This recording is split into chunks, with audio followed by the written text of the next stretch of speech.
अस्सलाम वालेकुम दोस्तों, क्या आपने कभी महसूस किया है कि आपके दिमाग में अचानक किसी का ख़्याल आता है और वही शख्स आपको कॉल कर देता है? या आप सोचते हैं किसी के बारे में और वो अचानक आपके सामने आ जाता है? क्या ये महज़ इत्तेफ़ाक होता है या वाक़ई हम सब के अंदर कोई टेलीपैथिक सलाहियत छुपी होती है?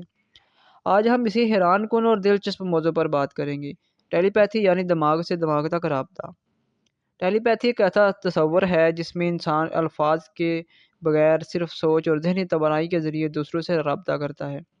ये इस्तिलाह सबसे पहले 1882 में एक साइंसदान फ्रेडरिक मेयर ने इस्तेमाल की। दुनिया भर में हज़ारों लोग दावा करते हैं कि वो टेलीपैथी के ज़रिए दूसरों के ख़यालात पढ़ सकते हैं या अपने ख़यालात किसी और के दिमाग तक पहुंचा सकते हैं।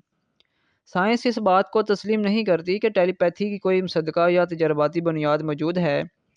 अब तक जितने भी तजर्बात हुए हैं वो सहत साइंसी पैमानों पर पूरे नहीं उतरे। ख़ास तौर पर वो तकनीक जिसे फैसिलिटेटेड कम्युनिकेशन कहते हैं, जिसमें एक शख्स गैर लफ्ज़ी अफराद की मदद से पैगाम लिखवाता है, वो भी कई बार नकली साबित हुई है। हाल ही में द टेलीपैथी टैप्स दिमागी एक पॉडकास्ट बहुत वायरल हुआ जिसमें दावा किया गया कि ऑटिज़म के शिकार अफराद ज़हनी ताकत से बात कर सकते हैं। लेकिन साइंसदानों ने इसे सख्त तनकीद का निशाना बनाया क्योंकि वो सबूतों के बगैर सिर्फ दावे थे। अगर रूहानी तौर पर इसकी बात की जाए तो सूफिया, ऋषिमुनि और योगीज़ का मानना है कि इंसान के अंदर बातिनी हवास होते हैं, जैसे तीसरी आँख, छठी हिस्स और ज़हनी लहरें वगैरह।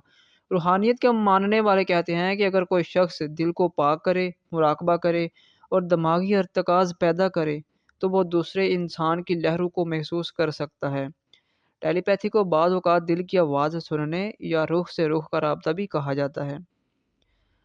टेलीपैथी सीखते कैसे हैं? अगर आप टेलीपैथी सीखना चाहते हैं तो इन 4 बुनियादी असूलों पर अमल करें। खामोशी और तन्हाई तलाश करें। रोज़ाना 10 मिनट मुकम्मल खामोशी में बैठें। मेडिटेशन करें। सांस पर तवज्जो दें, ख़यालात को रोकें, सिर्फ़ एक शख्स को ज़हन में लाएं। विजुअलाइज़ करें, तसव्वुर करें, ये सोचें कि आपका पैगाम उस शख्स के दिमाग में दाखिल हो रहा है। ईमान और इरादा, खुद पर यकीन रखें कि आपका पैगाम ज़रूर पहुँचेगा। ये प्रैक्टिस रोज़ाना कम अज़ कम 21 दिन करें, तो होगा क्या, आपको ये चीज़ मिलना शुरू हो जाएगी, आप इसको समझ जाएँगे। सवाल आता है कि क्या टेलीपैथी हकीकत में मुमकिन है? ये सवाल सादा नहीं है। अगर हम साइंसी ऐनक से देखें, तो अभी तक कोई सबूत नहीं कि टेलीपैथी हकीकत है। लेकिन अगर हम ये इंसानी तजुर्बात, रूहानी रवायात और हज़ारों सालों के मुराकबा सिस्टम्स को देखें, तो शायद टेलीपैथी एक मुमकिन हकीकत है, जिसे हमने अभी मुकम्मल तौर पर दरियाफ़्त नहीं किया। तो दोस्तों, क्या आपको लगता है कि टेलीपैथी हकीकत है? क्या आपने कभी ऐसा तजुर्बा किया है? कमेंट्स में ज़रूर लिखें। वीडियो पसंद आए तो लाइक करें, सब्सक्राइब करें और बेल आइकन दबा दें ताकि अगली वीडियो टेलीपैथी प्रैक्टिस एक्सरसाइज आप तक फ़ौरन पहुँच सके। अस्सलाम वालेकुम वरहमतुल्लाहि वबरकातुहू।